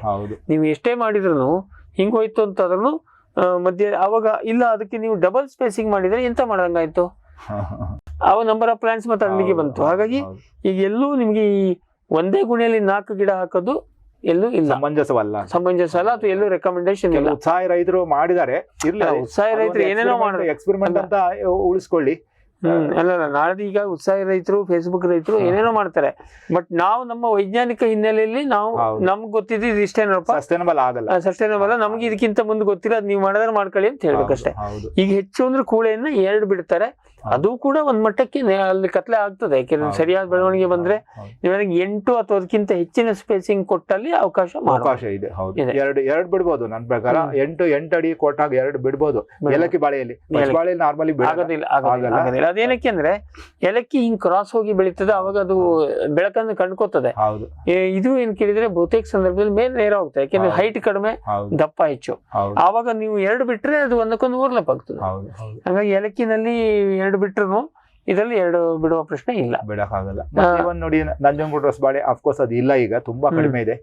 ಅಲ್ಲೇ ಕೆಲವರು ಹೇಳ್ತಾರೆ ಕುಳೆ ಬಾಳೆ ಉಳಿಯಲ್ಲ ಅಂತ ಹೇಳ್ತಾರೆ. ಪನಾಮ ಡಿಸೀಸ್ ಹೇಗೋ ಬಂದು ಒಕ್ಕರಿಸ್ತದೆ, ಕುಳೆ ಬಾಳೆ ಬಿಡುವುದು ಅಷ್ಟು ಸೈಂಟಿಫಿಕ್ ಕ್ರಮ ಅಲ್ಲ ಅಂತ ಹೇಳ್ತಾರೆ. ಹಾಗಿದ್ದಾಗ ಅದೇ ರೀತಿ ನೋಡಿ, ಇದೇ ಒಂದು ಅನಾಲಜಿನ ನಾವು ಈ ನೇಂದ್ರ ಬಾಳೆಗೂ ಮಾಡ್ಬೋದು. ನೇಂದ್ರ ಬಾಳೆ ಪ್ರದೇಶವಂತ ನೋಡಿ, ಚಾಮರಾಜನಗರ, ಮೈಸೂರು ಈ ಜಿಲ್ಲೆಗಳಲ್ಲಿ ನೇಂದ್ರ ಬಾಳೆ ದೊಡ್ಡ ರೀತಿಯಲ್ಲಿ ಇದೆ. ಅದು ದೊಡ್ಡ ರೀತಿಯಲ್ಲಿ ವಿಶಾಲವಾದ ಪ್ರದೇಶದಲ್ಲಿ ಅದನ್ನು ಬೆಳೀತಾ ಇದ್ದಾರೆ. 1000 ಹೆಕ್ಟರ್ ನಲ್ಲಿ ಇದೆ. ಅಲ್ಲಿ ಸಹ ನಾನು ಅನೇಕ ಜನರ ಜೊತೆಗೆ ನಾನು ವಿಚಾರಿಸಿದಾಗ ಅವರು ಕುಳೆ ಬೆಳೆ ಬಿಡಲ್ಲ. ನೇಂದ್ರದಲ್ಲಿ ಕೂಡ ಒಂದಕ್ಕೆ ನಿಲ್ಲಿಸ್ಬಿಡ್ತಾರೆ ಅವರು. ನೇಂದ್ರದಲ್ಲಿ ಒಂದಕ್ಕೇನೆ ಕ್ಲೋಸ್ ಅಷ್ಟೇ, ಮತ್ತೆ ಹೊಸದಾಗಿ ಬೆಳ್ತಾರೆ. ಓಕೆ, ಅದು ಕುಳೆ ಚೆನ್ನಾಗಿ ಬರೋದಿಲ್ಲ. ಅದಕ್ಕೆ ನಾನು ಕಾರಣ ನೋಡಿ, ನಾನು ನಾರ್ಮಲಿ ಎಂಕ್ವೈರಿ ಮಾಡಿದಾಗ ಕಾರಣಗಳನ್ನ ಅವ್ರು ಹೇಳಿದ್ದಾರೆ. ಎರಡನೇದು ಏನಂತಂದ್ರೆ ಈ ಸೂಡೋಸ್ಟೆಮ್ ಬೋರೋರ್ ತುಂಬಾ ಜಾಸ್ತಿ ಆಗುತ್ತೆ, ಮತ್ತೆ ಇದು ರೈಜೋಮ್ ಬೋರೋರ್ ಜಾಸ್ತಿ ಆಗುತ್ತೆ. ಎರಡನೇದು ಕುಳೆ ಬೆಳೆ ಚೆನ್ನಾಗಿ ಬರಲ್ಲ ಅಂತ ಹೇಳ್ತಾರೆ. ಇವೆರಡು ಕೀಟ ರೋಗದಿಂದಾನೇ ಅದು ಬರ್ಲಿಕ್ಕಿಲ್ಲ ಅಥವಾ ಮತ್ತೆ ಇವರು ಸರಿಯಾದ ರೀತಿಯಲ್ಲಿ ಗೊಬ್ಬರವನ್ನ ಕಂಟಿನ್ಯೂ ಇಡೋದಿಲ್ಲ. ಯಾಕೆಂದ್ರೆ ಮಣ್ಣು ಎಕ್ಸಾಸ್ಟ್ ಆಗ್ತದೆ. ಈ ಬೆಳೆ ಫುಲ್ ಬೆಳೆ ತೆಗೆಯೋ ತನಕ ಮಣ್ಣಿನ ಪೋಷಕಾಂಶದ ಮಟ್ಟ ಕಡಿಮೆ ಆಗೇ ಆಗ್ತದೆ. ಈ ಏಲಕ್ಕಿನಲ್ಲಿ ಆ ಪದ್ಧತಿ ಇದೆ. ನಮ್ಮ ಮಲೆನಾಡಲ್ಲಿ ಹಳೆ ಕಾಲದಲ್ಲಿ ನೀವು ಖಾಲಿ ಇದ್ದ ತೋಟಕ್ಕೆ ಒಂದ್ಸರಿ ಏಲಕ್ಕಿ ಹಾಕಿದ್ರೆ 1, 2, 3 ಬೆಳೆ ತುಂಬಾ ಚೆನ್ನಾಗಿ ಬರುತ್ತೆ. ಅದು ನಮ್ಮಲ್ಲಿ ಸಾಮಾನ್ಯ 6-7 ವರ್ಷಕ್ಕೆ ಹೋಗ್ತದೆ. ಎಣ್ಣೆ ಹಾಕಿರ್ ಬರೋದಿಲ್ಲ. ಕಾರಣ ಏನಂದ್ರೆ ಅಲ್ಲಿ ಎಸ್ಪೆಷಲಿ ಮೈಕ್ರೋ ನ್ಯೂಟ್ರಿಯೆಂಟ್ ರಿಪ್ಲೇಸ್ಮೆಂಟ್ ಮಾಡೋದೇನಿಲ್ಲ. ಆವಾಗ ಅದಕ್ಕೆ ಬರೋದಿಲ್ಲ, ಬೆಳವಣಿಗೆ ಚೆನ್ನಾಗಿ ಬರೋದಿಲ್ಲ. ನೋಡಿ, ಕುಳೆ ಬೆಳೆ ಎಲ್ಲಿ ತಗೊಳ್ಳುವೆ ಅಂದ್ರೆ ನೇಂದ್ರದಲ್ಲಿ ಅಲ್ಲೇ ಗಿಡಗಳನ್ನ ತೀರಾ ಆಳವಾಗಿ ನೆಡಲ್ಲ, ಅದ್ ಮೇಲೇನೆ ತೇಲಿಸಿ ನೆಡ್ತಾರೆ ಅಷ್ಟೇ, ಒಂದೊಂದು ತೆಗಿತಾರೆ. ನಾವು ಯಾವಾಗ ನೋಡಿ ಕುಳೆ ನೋಡಿ 2 ಅಥವಾ 3 ಕುಳೆಗಳು ನಮ್ಗೆ ಬೇಕಂದ್ರೆ ಬಾಳೆನ ಪ್ರಾರಂಭದಲ್ಲೇ ನಾವು ಆಳವಾಗಿ ನೆಡ್ಬೇಕು. ಗಾದೆ ಇದೆ ನೋಡಿ, ಬಗದು ಬಾಳೆ ನೆಡು ತೇಲ್ಸಿ ತೆಂಗು ನುಡಿ ಅಂತ ಹೇಳಿ. ಅಂದ್ರೆ ಬಾಳೆಯನ್ನ ಬಗದು ಒಳಗ್ ನೆಡ್ಬೇಕಾಗುತ್ತೆ. ಅಂದ್ರೆ ಅಟ್ ಲೀಸ್ಟ್ ನೋಡಿ, ಮೊದಲು ನಾವು ಅದನ್ನ ಗಿಡ ಇಟ್ಟಾಗ ಮಿನಿಮಮ್ 9 ರಿಂದ 12 ಅಡಿ ಕೆಳಗಡೆ ಇರ್ತದೆ, ಮುಂದೆ 12 ಇಂಚ್ ಇರ್ತದೆ. ಅವಾಗ ಪ್ರತಿ ವರ್ಷನೂ 2 ಅಥವಾ 3 ಇಂಚ್ ಮೇಲೆ ಬರುತ್ತೆ. ಅದು ಮೊದಲೇ ಬೆಳೆ ಇದು ಗಡ್ಡೆ ಮೇಲೆ ಬರ್ತದೆ, ಆಮೇಲೆ ಮುಂದೆ ಮಗುಚ್ಕೊಳ್ಬಹುದು ಅದು. ಅದರಿಂದ ನಾವು ಪ್ರಾರಂಭದಲ್ಲೇನೆ ನೆಲಮಟ್ಟದಲ್ಲಿ ಇಟ್ಬಿಟ್ರೆ ಒಂದು ಬೆಳೆಗೆ ಸರಿ ಹೋಗುತ್ತೆ. ಎರಡನೇ ಬೆಳೆಗೆ ಅದು ನೇಂದ್ರದಲ್ಲಿ ಕೆಲವರು ಆಲ್ಮೋಸ್ಟ್ ಸರ್ಫೇಸ್ ಲೆವೆಲ್ ಅಲ್ಲಿ ಇಟ್ಟಿದ್ದು ನಾನು ನೋಡಿದ್ದೇನೆ. ಅಂದ್ರೆ ಅವ್ರಿಗೆ ಕೂಳೆ ಬೆಳೆ ಇರಲ್ಲ, ಅವ್ರ ಉದ್ದೇಶ ಕೂಳೆ ಬೆಳೆ ಇರಲ್ಲ. ಅದರಿಂದ ಅಲ್ಲೇ ಅದು ಸರಿ ಹೋಗುತ್ತೆ. ಮತ್ತೆ ಕುಳೆ ಬೆಳೆಯಲ್ಲಿ ಇನ್ನೊಂದು ಇಂಪಾರ್ಟೆಂಟ್ ಅಂದ್ರೆ ಈ ವೆರೈಟಿಗಳನ್ನ ನಾವು ಬಿಟ್ಟು ಮಾತಾಡ್ಬೇಕಂತ ಅಂತಂದ್ರೆ ಎಸ್ಪೆಷಲಿ ಇದು ಏನಂತಾರೆ ರೈಜೋಮ್ ವಿವಿಲ್, ಸೂಡೋಸ್ಟೆಮ್ ವಿವಿಲ್ ನಾವು ಗಮನಿಸ್ತಾ ಇರ್ಬೇಕಾಗುತ್ತೆ, ತುಂಬಾ ಗಮನಿಸಬೇಕಾಗುತ್ತೆ. ಕಾಂಡ ಕೊರಕ ಮತ್ತು ಗಡ್ಡೆ ಕೊರಕ. ಹೌದು. ನಾವು ಮುಂದೆ ನೋಡಿ, ನಮ್ದು ಮೊದಲ ಮತ್ತು ಎರಡನೇ ಕುಳೆಯ ಒಂದು ಪ್ರಾಸ್ಪೆಕ್ಟ್ಸ್ ಅಂತ ಹೇಳ್ತೇವಲ್ಲ, ಅದು ಭವಿಷ್ಯವನ್ನು ನಿರ್ಧರಿಸುವ ಇವೆರಡು ಕೀಟಗಳು ತುಂಬಾ ಜಾಸ್ತಿ ಆಗಿದೆ. ಇನ್ನೊಂದು ಅಂದ್ರೆ ಇತ್ತೀಚೆಗೆ ಕೆಲವು ಏರಿಯಾದಲ್ಲಿ ಎಸ್ಪೆಷಲಿ ಸ್ಯಾಂಡಿ ಸಾಯಿಲ್ ದಲ್ಲಿ ನೆಮೆಟೋಡ್ ಹಾವಳಿ, ನೆಮೆಟೋಡ್ ಅದನ್ನ ನಾವು ಮೂರನ್ನು ಗಮನಿಸಿದಾಗ ರೋಗಗಳನ್ನು ಎಲ್ಲ ರೋಗಗಳು ನಾವು ಹೆಂಗ್ ಬೇಕಾದ್ರೂ ಕಂಟ್ರೋಲ್ ಮಾಡ್ಬೋದು. ಈ ರೈಜೋಮ್ ವಿವಿಲ್ ಬಂದಾಗ, ಸೂಡೋಸ್ಟೆಮ್ ವಿವಿಲ್ ಬಂದಾಗ ನಾವು ಅದಕ್ಕೆ ನಾವು ಟ್ರೀಟ್ಮೆಂಟ್ ಕೊಡ್ಲೇಬೇಕಾಗುತ್ತೆ. ಏನ್ ಮಾಡ್ಬೇಕು ಅದಕ್ಕೆ ಏನಂತ ಅಂತಂದ್ರೆ ತಾವು ಇದು ಥಿಮೇಟ್ ಅಥವಾ 4-8 ಅಂತ ಕೇಳಿ 4-8 ಫಿರಡಾನ್ ಇದನ್ನ ಆ ಹರಳುಗಳನ್ನ ನಾವು ಆ ಬುಡಕ್ಕೆ ನಾವು ಉದುರಿಸ್ಬಿಟ್ಟು ನೀರ್ ಕಟ್ಟಬೇಕಾಗುತ್ತೆ, ನೀರ್ ಹಾಕ್ಬೇಕಾಗುತ್ತೆ, ಅಥವಾ ನೀರಲ್ಲಿ ಕರಗಿಸಿ ಹೊಯ್ಬೇಕಾಗುತ್ತೆ. ಅದು ಅವಾಗ ಒಂದು ಗಡ್ಡೆ ಕೊರಕನ್ನು ಪ್ಲಸ್ ಅದ್ರ ಜೊತೆಗೆ ಕ್ಲೋರೋಪೈರಿಫಾಸ್ ಸಹ ನಾವು ಹೊಯ್ಬೇಕಾಗುತ್ತೆ. At the rate of 5 ml per liter, 1 ಲೀಟರ್ನಷ್ಟು ಹೊಯ್ಬೇಕಾಗುತ್ತೆ. ಅದನ್ನ ಮಾಡ್ಬೇಕಾಗುತ್ತೆ. ಅದು ಗಡ್ಡೆ ಕೊರಕಕ್ಕೆ ಸರಿ ಹೋಗುತ್ತೆ. ಆದ್ರೆ ಸೂಡೋಸ್ಟೆಮ್ ಮೇಲಿರೋದ್ರಿಂದ ಮತ್ತೆ ಅದನ್ನ ಹೊಯ್ಯಕ ಆಗಲ್ಲ. ಅವಾಗ ನಾವು ಹೀರಿಕೆ ಆಗೋದಿಲ್ವಾ? ಅದು ಇವು ಏನ್ ಗೊತ್ತಾ, ಕಾಂಟ್ಯಾಕ್ಟ್ ಇನ್ಸೆಕ್ಟಿಸೈಡ್ಸ್ ಅವೆಲ್ಲ ಎಲ್ಲವೂ ಕಾಂಟ್ಯಾಕ್ಟ್ ಇನ್ಸೆಕ್ಟಿಸೈಡ್ಸ್ ಅವೆಲ್ಲ. ಅಲ್ಲಿ ಸ್ಥಳೀಯವಾಗಿ ಟಾಪಿಕಲ್ ಏನಂತಾರೆ ಎಫೆಕ್ಟ್ ಅಂತ ಹೇಳ್ತಾರೆ, ಆ ಜಾಗದಲ್ಲಿ ಅಲ್ಲೇ ಆ ಜಾಗಕ್ಕೆ ಸೀಮಿತವಾಗಿರ್ತದೆ, ಮೇಲೆ ಹೋಗಲ್ಲ. ಅದರಿಂದ ನಾವು ಸೂಡೋಸ್ಟೆಮ್ ಬೋರೋರ್ ಇದ್ದಾಗ ಮೇಲ್ಗಡೆ ಎಲ್ಲೆಲ್ಲ ಸೂಡೋಸ್ಟೆಮ್ ಬೋರೋರ್ ಇರ್ತದೆ ಅಲ್ಲೇ ಒಂದು ಸಣ್ಣ ತೂತಾಗ್ಬಿಟ್ಟು ಅಲ್ಲೇ ಈ ಸ್ಯಾಪ್ ಇರ್ತದಲ್ಲ ಗೊಣ್ಣೆಯಾಗಿ ಒಂಥರ ಮಿಸಿಲೇಜಿನಸ್ ಆಗಿ ಹೊರಗಡೆ ಬರ್ತಾ ಇರ್ತದೆ. ಹೊರಗಡೆ ಬಂದಾಗ ಸಿಂಬಲ್ ಹಾಗೆ ಗೊಣ್ಣೆ ಅಂಟಿಕೊಂಡಿರ್ತದೆ, ಅದು ಸೂಡೋಸ್ಟೆಮ್ ಅಂತ ಗೊತ್ತಾಗ್ತದೆ. ಅವಾಗ ಅದನ್ನ ತೆಗೆದ್ಬಿಟ್ಟು ಪ್ರತಿಯೊಂದರಲ್ಲಿ ನಾವು ಇಂಜೆಕ್ಷನ್ ಮೂಲಕ ನಾವು ಅಲ್ಲಿ ಇನ್ಸೆಕ್ಟಿಸೈಡ್ ಅನ್ನು ಕೊಡ್ಬೇಕಾಗುತ್ತೆ. ಅಲ್ಲಿ ನಾವು ಮುಖ್ಯವಾಗಿ ನಾವು ಕ್ಲೋರೋಪೈರಿಫಾಸ್ ಇದೆಯಲ್ಲ, ಯಾಕಂದ್ರೆ ಅಲ್ಲಿರೋದು ಒಂದು ವಿವಿಲ್, ಅದು ವಿವಿಲ್ಗೆ ನಾವು ಸಿಸ್ಟಮಿಕ್ ಮಾಡೋದ್ರಾಗ ಅರ್ಥ ಇಲ್ಲ, ಅಲ್ಲಿ ಕಾಂಟ್ಯಾಕ್ಟೇ ಕೊಡ್ಬೇಕಾಗುತ್ತೆ. ಕ್ಲೋರೋಪೈರಿಫಾಸ್ ಅನ್ನೇ 3 ರಿಂದ 5 ml ದಷ್ಟು ಕಾನ್ಸಂಟ್ರೇಷನ್ ಅಲ್ಲಿ 1 ಲೀಟರ್ಗೆ 5 ml ಹಾಕ್ಬಿಟ್ಟು ನಾವು ಇಂಜೆಕ್ಷನ್ ಮೂಲಕನೇ ಕೊಡ್ಬೇಕಾಗುತ್ತೆ. ಸರಿ, ಎಷ್ಟು ಅಂತ ಕೊಡ್ತೀರಿ ಅಲ್ಲಿ? ನಾನು ಹೇಳ್ತೇನೆ ಕಡಿ, ಅದು ಫಸ್ಟ್ ಟೈಮ್ ಕಂಡುಕೊಂಡಾಗ 1-2 ಇರ್ತದೆ ಅಷ್ಟೇ, ಮತ್ತೆ ಎಲ್ಲವಕ್ಕೂ ಇರಲ್ಲ. ಕೆಲವು ಅಲ್ಲಲ್ಲೇ ಇಲ್ಲಲ್ಲೇ ದೂರ ಇರ್ತದೆ, ವೈಡ್ ಸ್ಪ್ರೆಡ್ ಆಗಿ ಇರಲ್ಲ ಇವು ಯಾವ.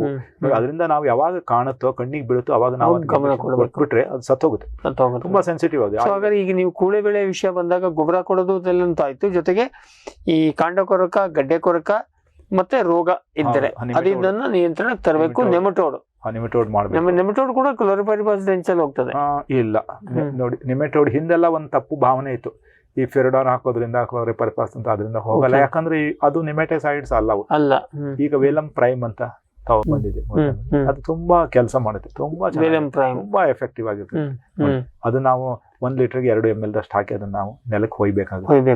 2 ರಿಂದ 3 ml ಹಾಕಿ ಸ್ಪ್ರೇ ಮಾಡಿದಾಗ ತುಂಬಾ ಎಫೆಕ್ಟಿವ್ ಕಂಟ್ರೋಲ್ ಆಗುತ್ತೆ. ಕಣ್ಣು ಮುಚ್ಕೊಂಡು ಕಂಟ್ರೋಲ್ ಮಾಡ್ಬೋದು. ವೇಲಮ್ ಪ್ರೈಮ್ ಅಂತ ಹೇಳಿ ಅದಿದೆ. ಅದನ್ನ ನ್ಯೂ ಜನರೇಷನ್ ನಿಮ್ಯಾಟಿಸೈಡ್, ಅದನ್ನ ಬಹಳ ಜನ ಯೂಸ್ ಮಾಡ್ತಾರೆ. ಡ್ರಿಪ್ ಮೂಲಕ ಇದ್ರೆ ಡ್ರಿಪ್ ಮೂಲಕ ಕೊಡ್ಬೋದಾಗಿದೆ. ಮತ್ತೆ ನನ್ನ ಪ್ರಕಾರ ಬಾಳೆಯಲ್ಲಿ ಇರಿಗೇಷನ್ ಡ್ರಿಪ್ ಬೆಟರ್ ಅನ್ಸುತ್ತೆ. ಡ್ರಿಪ್ ಮೂಲಕ ನಾವು ಕೊಡೋದ್ರಿಂದ ಎಸ್ಪೆಷಲಿ ಏಲಕ್ಕಿ ಬಾಳೆಯಲ್ಲಿ ಪನಾಮ ರೋಗ ಕಂಟ್ರೋಲ್ ಆಗುತ್ತೆ. ಕಂಟ್ರೋಲ್ ಅಥವಾ ಹರಡೋದು ತಪ್ಪತ್ತೆ, ಕಂಟ್ರೋಲ್ ಅಲ್ಲ ಹರಡೋದು ತಪ್ಪತ್ತೆ. ನೀರ್ ಹಾಯಿಸೋದ್ರಿಂದ ಏನಾಗುತ್ತೆ ಗೊತ್ತಾ, ನೆಲದಿಂದ ಎಲ್ಲ ಕಡೆ ಈ ಗಿಡಕ್ಕೆ ಈ ಗಿಡದಿಂದ ಮುಂದಿನ ಗಿಡಕ್ಕೆ ಹೋಗ್ಬಿಡ್ತದೆ ಅದು. ಹಿಂಗಾಗಿ ಸರ್ವನಾಶ ಆಗುತ್ತೆ. ಅದನ್ನ ಮಾಡಬಾರ್ದು. ಮತ್ತೆ ಇವನ್ ನೀರಿನ ಹರಿವಿಕೆಯಲ್ಲಿ ನಿಯಂತ್ರಣ ಇರಲ್ಲ. ನಾವು ಕಟ್ಟಿದಾಗ ನೀರ್ ಕಟ್ಟಿದಾಗ ಇಲ್ಲಿ ಇರುತ್ತೆ ಇಲ್ಲಿ. ಮತ್ತೆ ಇಲ್ಲಿ ಡ್ರಿಪ್ಪರ್ ನಾವು ಸ್ವಲ್ಪ ದೂರ ಇರೋದ್ರಿಂದ ಗಿಡದ ಬುಡಕ್ಕೇನೆ ಮಾಯಿಶ್ಚರ್ ಇರಲ್ಲ, ಸ್ವಲ್ಪ ದೂರದಲ್ಲಿ ಬೀಳುತ್ತೆ. ಕರೆಕ್ಟ್. ಅದರಿಂದ ನಾವು ಡ್ರಿಪ್ ಇರಿಗೇಷನ್ ಮಾಡಬೇಕು ಖಂಡಿತ. ಕೂಳೆ ಬೆಳೆಯಲ್ಲಿ ಆಯ್ತು, ಒಟ್ಟಾರೆಯಾಗಿ ತೋಟದ ನೈರ್ಮಲ್ಯ, ಈ ರೋಗ ಮತ್ತು ಕೀಟಗಳು ಹಳೆಯುತ್ತಿದ್ರೆ ಉಳಿಸ್ಕೊಳ್ಳೋದನ್ನ ಅದನ್ನ ಕಂಟ್ರೋಲ್ ಮಾಡೋದು, ಆಮೇಲೆ ಬಾಕಿ ಗೊಬ್ಬರ ಎಲ್ಲ ಕೊಟ್ಕೊಂಡು ನೀಟಾಗಿ ಹೋಗೋದು, ತೋಟವನ್ನ ಸ್ವಚ್ಛವಾಗಿ ಇಟ್ಕೊಳ್ಳೋದು, ಇದು ಪರಿಣಾಮಕಾರಿ ಕೆಲಸ. ಮತ್ತೆ ನೋಡಿ ಕುಳೆ ಆಯ್ತು, ಹಣ್ಣು ಕುಳೆ ಆದ್ಮೇಲೆ ಕೊನೆಗೆ ನೋಡಿ ಕ್ರಾಪ್, ಎಸ್ಪೆಷಲಿ ಏಲಕ್ಕಿ ಬಾಳೆಯಲ್ಲಿ ಕ್ರಾಪ್ ಅನ್ನು ಎಂಡ್ ಮಾಡ್ಬೇಕಾದ್ರೆ ಗೊನೆಗಳಿಗೆ ಎಂಡ್ ಆಗಲ್ಲ, ಎಲೆಗಳಿಂದ ಎಂಡ್ ಆಗುತ್ತೆ. ಯಾಕಂತಂದ್ರೆ ಲಾಸ್ಟ್ ಬೆಳೆ ನೋಡಿ, ಅದು 2ನೇ ಕುಳಿನೋ 3ನೇ ಕುಳಿನೋ ಅವಾಗ ಎಲೆಗಳಿಗೆ ಬಿಟ್ಬಿಡ್ತಾರೆ. ಎಲೆಗಳಿಗೆ ಆ ಎಲೆ ಕುಳೆಗಳು ಅಂತ ಹೆಸರಿಡ್ಬೋದು ಅವಾಗ. ಆ ಎಲೆಗಳಿಂದ ಎಲೆಗಳ ಕಟಾವ್ ಆಗುತ್ತೆ. ಆ ಎಲೆಗಳನ್ನ ಈ ಮದುವೆ ಸಮಾರಂಭಗಳಲ್ಲಿ ಎಲ್ಲಾ ಕಡೆ ಯೂಸ್ ಆಗುತ್ತೆ, ಅಡಿಗೆಯಲ್ಲಿ ಹೋಟೆಲ್ಗಳಲ್ಲಿ ಅದು ಯೂಸ್ ಆಗುತ್ತೆ. ಲಾರ್ಜ್ ಸ್ಕೇಲ್ ನಲ್ಲಿ ನಡೀತಾ ಇದೆ ಏಲಕ್ಕಿ ಬಾಳೆಯಲ್ಲಿ. ಎಲ್ಲ ರೈತರು ಎಷ್ಟು ಇಂಟೆಲಿಜೆಂಟ್ ಇದ್ದಾರೆ ಅಂತಂದ್ರೆ, ಎಲ್ಲರಿಗೂ ಆ ವ್ಯವಹಾರದಲ್ಲಿ ಎಷ್ಟು ಅವ್ರು ಪಳಗಿದಾರೆ ಅಂತಂದ್ರೆ, ಪ್ರತಿಯೊಬ್ಬರು ಕೊನೆಗೆ ಅದನ್ನ ಎಂಡ್ ಮಾಡ್ಬೇಕಾರೆ ಆ ತೋಟವನ್ನೇ ಅದನ್ನ 1 ವರ್ಷ ಎಲೆಗೆ ಬಿಡ್ತಾರೆ. ಎಲೆ ಬಿಟ್ಬಿಡ್ತಾರೆ. ಅವಾಗ ಏನಂದ್ರು ನೋಡಿ, ಎಷ್ಟೇ ಸಕ್ಕರ್ ಬಂದ್ರು ಎಲ್ಲ ಬಿಟ್ಬಿಡ್ತಾರೆ. ಅದೊಂಥರ ಕ್ಲಂಪ್ ಆಗ್ಬಿಟ್ಟು ಅನೇಕ ಮೀಡಿಯಂ ಗಾತ್ರದ, ದೊಡ್ಡ ಗಾತ್ರದ ಎಲ್ಲ ಎಲೆಗಳು ಇರ್ತೀವಿ. ಆ ಎಲೆಗಳನ್ನ ಸರಿಯಾದ ಹಂತದಲ್ಲಿ ಕಟಾವು ಮಾಡಿ ಅವಾಗ ಎಷ್ಟು ಈಲ್ಡ್ ಬರ್ತದೆ, ಎಷ್ಟು ಇನ್ಕಮ್ ಬರ್ತದೆ ಅಂತಂದ್ರೆ, ಈ ಗೊನೆಯಿಂದ ತಗೊಂಡಷ್ಟು ಇನ್ಕಮ್ ಅದರಿಂದನೂ ಸಹ ಬರುತ್ತೆ. ಅದು ಮಾರುಕಟ್ಟೆ ಹತ್ರ ಇದ್ರೆ, ಈ ಬೆಂಗಳೂರಂತ ಮಾರ್ಕೆಟ್ ಹತ್ರ ಒಂದ್ ಕಡೆ ಇದೆ ಮದುವೆ ಸೀಸನ್. ಮತ್ತೆ ಇತ್ತೀಚೆಗೆ ನೋಡಿ ಅನೇಕ ಹೋಟೆಲ್ಗಳಲ್ಲಿ ಎಲೆ ಊಟ ಅನ್ನೋದು ಕಾಮನ್ ಬಂದಿದೆ. ಎಲೆ ಊಟ ಇದೆ ಮನೆಯಲ್ಲಿ. ಕೆಲವು ಮದುವೆ ಸಮಾರಂಭದಲ್ಲಿ ಎಲೆ ನೋಡಿ, ಎಲೆಯಿಂದ ಅಡ್ವಾಂಟೇಜ್ ಏನಂತಂದ್ರೆ ಯೂಸ್ ಮಾಡಿ ಅದನ್ನ ಯೂಸ್ ಅಂಡ್ ಥ್ರೋ ಮಾಡಬಹುದು.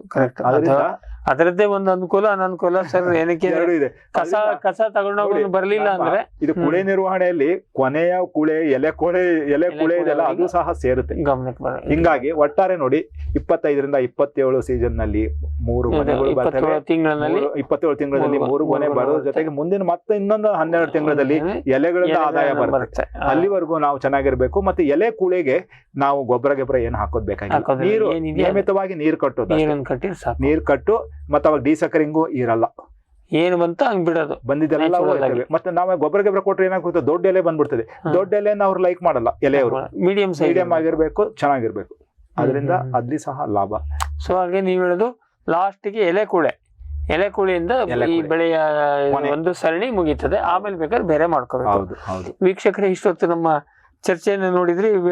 ನಮ್ಮ ಹಿಟ್ಲಮನಿ ಸರ್ ಹತ್ರ ಅವ್ರದ್ದು ಹಳೇ ಕಾಲದಿಂದ ಮತ್ತೆ ಇಡೀ ಇದು ಖಾಲಿ ಚಕ್ರ ಕಟ್ಕೊಂಡು ತಿರುಗ್ತಾ ಇರ್ತಾರೆ. ಹಾಗಾಗಿ ನಾವಿಲ್ಲಿ ಕುತ್ಕೊಂಡು ಮಾತಾಡೋರ್ಕಿಂತ ಇವರಿಗೆ ನೇರ ಫಸ್ಟ್ ಹ್ಯಾಂಡ್ ಇನ್ಫಾರ್ಮೇಶನ್ ಇರುತ್ತೆ. ಅಲ್ಲಿ ಹೋಗಿದ್ದೆಲ್ಲ ಈ ಥರದ್ದೆಲ್ಲ ಅನುಭವ ರೈತರ ಜೊತೆಗೆ ಮಿಕ್ಸ್ ಆದಾಗ ಮಾತ್ರ ಬರುತ್ತೆ. ನಾವಿದೆಲ್ಲ ಪುಸ್ತಕದಲ್ಲಿ ಕಲಿಯುವಂಥದ್ದೆಲ್ಲ. ಇಷ್ಟೊತ್ತು ನಮಗೆ ಅದ್ಭುತವಾಗಿ ಮಾಹಿತಿಯನ್ನು ಕೊಟ್ಟರು. ಹಾಗಾಗಿ ನಿಮ್ಮೆಲ್ಲರ ಪರವಾಗಿ ಮತ್ತು ನಮ್ಮ ವಾಹಿನಿಯ ಪರವಾಗಿ ಹಿಟ್ಲಮನಿ ಸರಿಗೆ ಧನ್ಯವಾದವನ್ನು ಹೇಳಕ್ಕೆ ಇಷ್ಟಪಡ್ತೀವಿ. ವೀಕ್ಷಕರೇ, ನಿಮಗೂ ಕೂಡ ಪ್ರಯೋಜನಕ್ಕೆ ಬಂತು ಅಂತ ಅಂದ್ಕೊಂಡು ಮತ್ತೊಂದು ಮಹತ್ವದ ವಿಷಯದ ಜೊತೆಗೆ ಇನ್ನೊಬ್ಬ ಅತಿಥಿಯವರ ಜೊತೆಗೆ ಮುಂದಿನ ಜ್ಞಾನ ವಿಜ್ಞಾನಿ ಕಂತಲ್ಲಿ ಭೇಟಿಯಾಗೋಣ. ನಮಸ್ಕಾರ. ಈ ಕಾರ್ಯಕ್ರಮದ ಪ್ರಾಯೋಜಕರು ಜೈನ್ ಇರಿಗೇಷನ್ ಸಿಸ್ಟಮ್ಸ್ ಲಿಮಿಟೆಡ್, ಜಾಗತಿಕ ತುಂತುರು ಮತ್ತು ಹನಿ ನೀರಾವರಿ ಉಪಕರಣಗಳ ಉತ್ಪಾದಕರು, ಬೇಸಾಯ ತಂತ್ರಜ್ಞಾನ ನಿರೂಪಕರು ಹಾಗೂ ರೋಗರಹಿತ ಟಿಶ್ಯೂ ಕಲ್ಚರ್ ಗಿಡಗಳು, ಕ್ಯಾಡ್ಬರೀಸ್, ಕೋಕೋ ಬೆಳೆಸಿ ಅಧಿಕ ಆದಾಯ ಗಳಿಸಿ, ಹಾಗೂ ಸ್ಟಿಲ್ ಇಂಡಿಯಾ, ಸ್ಟಿಲ್ ಉಪಕರಣಗಳು ತನ್ನಿ ಪರಿವರ್ತನೆ.